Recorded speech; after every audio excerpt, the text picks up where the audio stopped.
60,000 രൂപയാണ് ഇന്നതിപ്പോ അറിയാവോ നിനക്ക്? അതെങ്ങനെ? എടി ഇന്നലെ എന്റെ ചിറ്റപ്പന്റെ മൂത്ത മോളുടെ കല്യാണം അല്ലായിരുന്നു. അപ്പൊ എന്റെ ചിറ്റപ്പൻ എന്നോട് പറഞ്ഞ് നല്ലൊരു ഫോട്ടോഗ്രാഫറിനെ വേണമെന്ന്. അത് കേട്ട് ഞാൻ ആ ഫോട്ടോഗ്രാഫർ മുരളി ഏർപ്പാട് ചെയ്തു. ഡ്രോൺ ക്യാമറ സദ്യ വിളമ്പുന്നിടത്ത് വീഡിയോ എടുക്കാൻ വന്നപ്പം ഞാൻ നോക്കിയപ്പോ ചുടുവട്ടം കൊണ്ട് നിന്റെ ആ ഡ്രോൺ ക്യാമറ എടുത്ത് നിന്റെ ചിറ്റപ്പൻ എറിഞ്ഞിട്ട് ഈ മുരളി എന്റെ കഴുത്തിന് പിടിച്ചിട്ട് പറഞ്ഞു, എടുക്കടോ എന്റെ 60,000 രൂപ. നിന്റെ ചിറ്റപ്പനോട് ഞാൻ അത് ചോദിച്ചപ്പോ പറയുക, അത് മോനെ കലവറ കാക്ക കയറിയാണ് കാക്ക എറിഞ്ഞിട്ടേന്ന്. കാക്കേതാ ഡ്രോൺ ഏതാന്നറിയാത്ത ഒരു ചിറ്റപ്പൻ. എന്റെ ചിറ്റപ്പ ഈ വീട് പാലച്ചിന് കൊറേ സഹായിച്ചിട്ടുള്ളല്ലേ? എവിടെ ചിറ്റപ്പ സഹായിച്ച് തോണ്ട ഹാളി ഇരിപ്പുണ്ട്. വട്ടത്തിയിരിക്കുന്ന ഒരു ക്ലോക്ക്, അതിന് പോലും അറിയത്തില്ല അതിന്റെ സമയം. നിങ്ങളെ 3 പേർക്കുള്ള പാഴ്സൽ മേടിച്ചോണ്ട് അന്ന് പുള്ളിക്കാരൻ ഇവിടുന്ന് പോയത്. നിങ്ങൾ കാരണമാണ് ഈ കല്യാണം അലങ്കോലമായത്. എന്റെ ഷാജോൻ ചേട്ടൻ കേക്കണം. ചെക്കന്റെ വീട്ടുകാർ സദ്യ കഴിക്കാതിരുന്നപ്പം പാത്രം കഴിവ വെള്ളം രസമാണെന്ന് പറഞ്ഞ് എടുത്തു കൊടുത്ത മനുഷ്യനാണ്. നീ കണ്ടായിരുന്നു? കാണാതെ പിന്നെ നീ എന്നോട് പറഞ്ഞില്ലല്ലോ. എന്റെ ഭർത്താവ് എനിക്ക് വേണ്ടേ? പിന്നെ എന്റെ ചിറ്റപ്പ നിങ്ങൾ എന്തെങ്കിലും പറഞ്ഞിട്ടുണ്ടോ മനുഷ്യ? എങ്ങനെ പറയാൻ പറ്റും? ടീപ്പാർട്ടിക്ക് അധികം വന്ന അവലും 3 ഏത്തക്ക അണ്ണാക്കിയിരിക്കല്ലേ, പിന്നെ എന്തെങ്കിലും മിണ്ടാൻ പറ്റുമോ? ഇനി നിന്റെ കുടുംബക്കാർക്ക് ഭയങ്കര വേർതിരിവാ. ഇപ്പൊ എന്നോടൊരു ബഹുമാനമില്ല, പുതിയ മരുമോനുള്ള ബഹുമാനം അറിയാവോ? എന്റെ കുടുംബക്കാരെന്തോ ചെയ്തതാ നിങ്ങൾ ഈ പറയുന്നേ? ഞാൻ കുടുംബക്കാരെല്ലാരും കൂടെ ഇവിടെ വിരുന്നിട്ട് വന്നായിരുന്നു. ആരൊക്കെ ഉണ്ടായിരുന്നു? ചിറ്റപ്പ, മൂത്ത മരുമോൻ, ഇളയ മരുമോൻ, പിന്നെ നിങ്ങളും. ചോറ് വയ്ക്കായിരുന്നു. ആ കറി വിളമ്പിയോ? പിന്നെ വിളമ്പാതെ. കറി വിളമ്പിയപ്പം മൂത്ത മരുമോന് ചൂരാട് ഇത്രയും വലിയ പീസ്, ഇളയ മരുമോന് വാല്, എന്റെ ചിറ്റപ്പന് തല, എനിക്ക് വന്നപ്പോ 3 കുടംപുളി. ചോദിച്ചപ്പോ പറയാത് കരിമീനാ മോനെ ഉടഞ്ഞു പോയതാണ്. കരിമീനാണ് കുടംപുളിയെല്ലാം തിരിച്ചറിയാത്ത എനിക്കാണോ? നമുക്ക് വീട്ടിലിട്ട് പോവാം. ആ നീ പോയി ആ റൂം തുറക്ക്, പോ അടുക്കള പോയി തുറക്ക്. അച്ഛന്റെ അപ്പുറത്തിരിക്കുന്ന രമണി ചേച്ചി അന്ന് ചിറ്റപ്പന്റെ അവിടുന്ന് പായസം എടുത്തോണ്ട് പോയ ചോറ്റ് മാത്രമില്ലേ, അത് കൊണ്ട് കൊടുക്കണമെന്ന് പറഞ്ഞു. അല്ലെങ്കിൽ അവിടെ പ്രശ്നമാകും. ഈ രമണി ചേച്ചി ഉണ്ടല്ലോ, മനുഷ്യ എന്ത് മേടിച്ചു വെക്കും. മോനെ പാത്രം തരാമോ, അത് എടുത്തോണ്ട് പോ. പിന്നെ ആ പാത്രം ഈ ജന്മത്തിൽ കിട്ടത്തില്ല. അയ്യോ മനുഷ്യന്റെ തല നോക്ക്. എന്തടി നോക്ക് നിങ്ങള്? മനുഷ്യ ചിലപ്പോ കല്യാണത്തിന് വന്ന് ഏതെങ്കിലും വകയില് ആരെങ്കിലും ആയിരിക്കും. ഞാൻ പോയി നോക്കിയിട്ട് വരാം.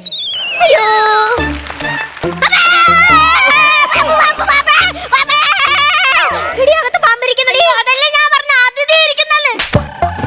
കോമഡി ഇല്ലെങ്കിൽ അത് പറയണം. ഞാനിങ്ങനെ പാമ്പിനെ കയറി അതിഥിന്ന് വിളിച്ചു കോമഡി ഉണ്ടാക്കല്ലേ. ഇങ്ങോട്ട് ഇറക്കി വിട്. അയ്യോ പാമ്പിനെ ഇറക്കി വിടാൻ ഇതിനകത്തിരിക്കുന്ന നവവധുവല്ല, പാമ്പാ.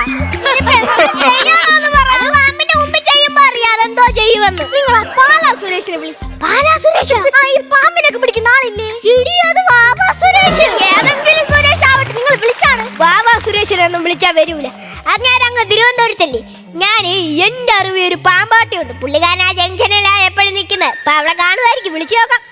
ഹലോ, ആ പാമ്പാട്ടിയല്ലേ? അതെ പാമ്പാട്ടി, എന്റെ വീട്ടിൽ ഒരു പാമ്പ് കയറി, അതിനെ ഒന്ന് ഓടിക്കാൻ വരാവൂ? അല്ല, ആ ജംഗ്ഷനില്ലേ താങ്കളിപ്പോ ഇരിക്കുന്നേ, ആ ജംഗ്ഷനിൽ ആരോടെങ്കിലും ചോദിച്ചാ മതി. കപ്പസുലിയുടെ വീട് പറഞ്ഞു തരും. എന്നോട് പാമ്പാട്ടി പറയുക, നിന്റെ ഈ പേര് കേട്ട ഈ പാമ്പ് ഇങ്ങോട്ട് എഴുന്നള്ളി വന്നേന്ന്. എന്നാലും പുള്ളിക്കാരനിപ്പോ വരും, പേടിക്കണ്ട.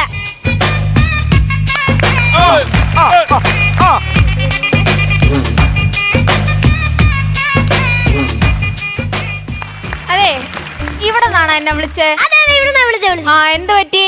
അത് ഞങ്ങളങ്ങ് തൊടുപുഴയിലുള്ള ഇവിടെ ചിറ്റപ്പന്റെ മൂത്ത മോളുടെ കല്യാണമായിരുന്നു. അപ്പൊ കല്യാണത്തിന് പോയിട്ട് വീട്ടിൽ വന്നതുമല്ല, അങ്ങ് അടുക്കളയുടെ കതക് തുറന്നപ്പോ അവിടെ ഒരാൾ ഇരിക്കുന്നു. ചിറ്റപ്പനാ? അല്ല, ചിറ്റപ്പന്റെ മോളാ? അല്ലെന്ന്. പിന്നെ ആര്? പാമ്പായി വന്നിരിക്കുന്നു. ഓ, ചിറ്റപ്പൻ പാമ്പായി വന്നിരിക്കുന്നെന്ന്. തന്റെ ചിറ്റപ്പ അടിച്ചു വിറ്റായി അകത്ത് വന്നിരിക്കുന്നതിന് ഞാൻ ഇപ്പൊ എന്തോ ചെയ്യാനാ? എന്റെ ചിറ്റപ്പൻ അടിച്ചു വിറ്റായിരിക്കുന്നെന്ന്. എടോ പാമ്പ് വന്നിരിക്കുന്നെന്ന്, പാമ്പ്.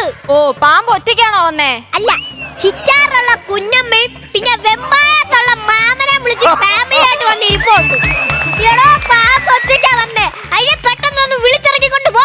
അതെ, പെട്ടെന്ന് വിളിച്ചിറക്കിക്കൊണ്ട് പോവാൻ പിണങ്ങി വന്ന് അകത്തിരിക്കുന്നത് എന്റെ പെണ്ണുമ്പിള്ള അല്ല, എടോ പാമ്പാണ്. സമയം വേണം. അത് മാത്രമല്ല ഏതിനം പാമ്പാണെന്ന് എനിക്കൊന്ന് അറിയണം. ഏതിനും പാമ്പൊന്നും എനിക്ക് അറിഞ്ഞൂടാ. പെണ്ണുങ്ങളെ കണ്ടുകൂടാ പാമ്പാണ്. അതങ്ങനെ നിനക്ക് മനസ്സിലായി? വല്ലാത്തൊരു നോട്ടു ഷൂഷൂന്നുള്ളൊരു വിളിയുണ്ട്. ആ വിളി ഞാനങ്ങ് പൊക്കും. ഇപ്പൊ ആ മാറ്റർ അങ്ങോട്ട് വിട്. ഈ മാറ്ററിലോട്ട് അങ്ങ് കടക്ക്. അതിന്റെ കൂടി കയറ്റി വിടല്ലോ. പോയി പാമ്പിനെ പിടിവോ. പാമ്പ് എവിടെ ഇരിക്കുന്നേ? അടുക്കള ഭാഗത്ത്. എന്നാ പോയി ഞാൻ പാമ്പിനെ പിടിച്ചിട്ട് തരാം. ഫ്രണ്ടിലോട്ട്. അടുക്കള. ഓ അപ്പൊ കണ്ണു കാണത്തില്ല. അല്ല, വയസ്സായതല്ലേ, ചെറിയൊരു കാഴ്ച കുറവുണ്ടേ. അപ്പൊ ഈ പാമ്പിനെയൊക്കെ എങ്ങനെ പിടിക്കുന്നു? ഈ പാമ്പിന്റെ മണം എനിക്ക് പെട്ടെന്ന് കിട്ടും. ഞാൻ മണപ്പിച്ചങ്ങ് പിടിക്കും. എണ്ണ മണപ്പിച്ചുകൊണ്ട് അങ്ങോട്ട് വെക്കോ. ഞാൻ പാമ്പിനെ പിടിച്ചിട്ട് തരാം. അങ്ങോട്ടാണേ പൊക്കോടെ. അയ്യോ ദേരേ, ഇത് വല്ലോ നടക്കോ? നടന്നത്. എടി, ഞാൻ ഈ പാമ്പാട്ടിയൊക്കെ വിളിച്ചത് നമുക്ക് പെട്ടെന്ന് പാമ്പിനെ കൊണ്ടുവന്ന്. കൊള്ളാലോ, ചാക്ക കൊണ്ടാ വന്നേക്കുന്നത് കേട്ടോ. മകടിയൊക്കെ ഉണ്ട്. അതെ, നിങ്ങൾ ഇങ്ങനെ വന്നേ. ഞാൻ ആ അടുക്കള ഭാഗത്തോടെ ചെന്ന് ആ കതവിങ്ങനെ തുറന്നു നോക്കിയതും നമ്മുടെ അടുപ്പില്ലേ, ആ അടുപ്പിന്റെ മുകളിലുള്ള ഭിത്തിയിൽ ഒന്നല്ല 3 പാമ്പ് ഇങ്ങനെ പത്തിയും വിടർത്തിയിരിക്കുന്നു. അയ്യോ, അത് പാമ്പല്ല, എന്റെ മോന് തവിയാ. തവിയെ വരെ ഇപ്പൊ പാമ്പാന്ന് പറഞ്ഞ് നിൽക്കുന്ന ഇയാളെ കൊണ്ട് എന്തോ ചെയ്യാൻ? ഇയാളാണോ പാമ്പ് പിടിക്കാൻ ഞാൻ വിളിച്ചത്? അല്ല, കണ്ണിന് ചെറിയൊരു കാഴ്ച കുറവുണ്ടേ. ഇനി ഞാൻ വരുമ്പോ പാമ്പിനെ കൊണ്ടേ വരൂ. ഇപ്പൊ ശരിയാക്കി തരാം. എടി, ഞാൻ നിന്നോട് അന്നേരം പറഞ്ഞ വീട് മൂട്ടിയൊന്നും പോകണ്ടാണ്ട്. എന്തോ ചെയ്യാനാ? അങ്ങനെ ഇനി എന്റെ ബെൽറ്റ് എടുത്തോണ്ട് വരുമോന്ന് ആർക്കറിയാം. വരുന്ന അതെ, ഇപ്പൊ പാമ്പിനെ പിടിക്കാൻ പറ്റുമെന്ന് എനിക്ക് തോന്നുന്നില്ല. പാമ്പ് നല്ല ദേഷ്യത്തില. അങ്ങനെ പടം പൊളിഞ്ഞിരിക്കുക. സിനിമയാ? അല്ല, പടം പൊളിഞ്ഞിരിക്കണെന്ന് പറഞ്ഞു. പാമ്പിന്റെ തൊലി ഒളിഞ്ഞിരിക്കുക. നീ കൂടി ഇങ്ങനെ തുടങ്ങാതെ അയാളെ വന്നാ മതി. ഇങ്ങനെ നമ്മളെ വീട്ടിൽ കയറിയപ്പോ ഒന്നും കിട്ടിയില്ലായിരിക്കും. അതുകൊണ്ട് നാണമായിട്ട് അവിടെ തൊലി ഒരിഞ്ഞിരുന്നായിരിക്കും. ഞാൻ പോയി എന്നാ ഒന്നും കൂടെ നോക്കിയിട്ട് വരാം. ഒന്നും കൂടെ നോക്ക്, ചിലപ്പോ കിട്ടിയാലോ. കിട്ടും. നടന്ന പോലെ തന്നെ. അത് തന്നെ. എന്തു പാടി ഇത്? എന്തായാലും ഇത് കൊള്ളാലോ. എന്നാലും നിന്നോട് ഞാൻ പറഞ്ഞേ ഇപ്പോഴൊന്നും വരണ്ട, അങ്ങോട്ട് പോകേണ്ട ഒരു ആവശ്യവും ഇല്ലായിരുന്നു. അറിയാമോ നിനക്ക്? നിന്നോട് ഞാൻ അന്നേരം പറഞ്ഞേ, ഞാൻ ചിറ്റാപ്പന്റെ ഒരു താഴെ കെട്ടു. ഒരു താഴെ കെട്ടവളെ പോടെ അവിടുന്ന്. ദേഷ്യം വരുന്നു മനുഷ്യന്. അതെ, ആരും പേടിക്കണ്ട, പാമ്പിനെ കിട്ടിയിട്ടുണ്ട്. പിന്നെ ജീവൻ തിരിച്ചു കിട്ടിയത് ഭാഗ്യം. രാജവെമ്പാലയാണേ. കണ്ണുപുല്ലും കാണാതെ എന്തുകൊണ്ട് എടുത്തോണ്ട് വന്നേക്കുന്നു?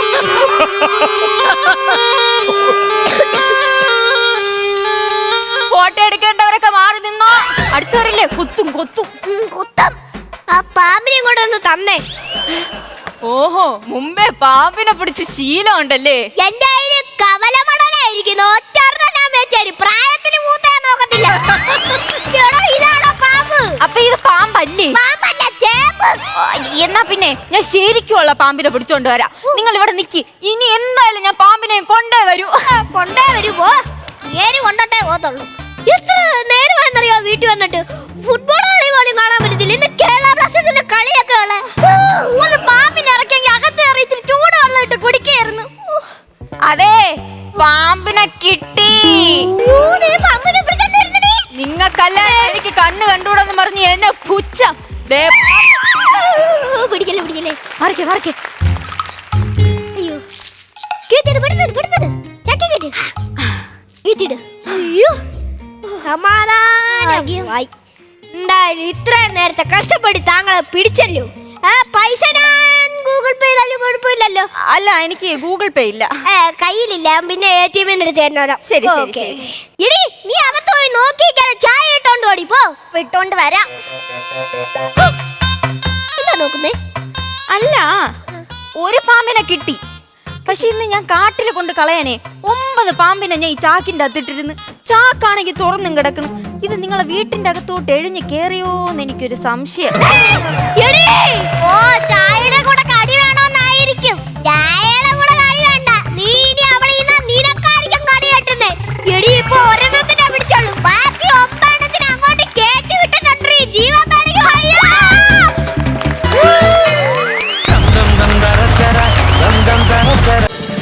ഫ്ലവേഴ്സ് ഒരുക്കുന്ന കാഴ്ച വസന്തം യൂട്യൂബിൽ പ്രേക്ഷകർക്ക് ലൈവായി കാണാം. ഫ്ലവേഴ്സ് കോമഡിയിൽ ജോയിൻ ചെയ്യൂ, ആസ്വദിക്കൂ.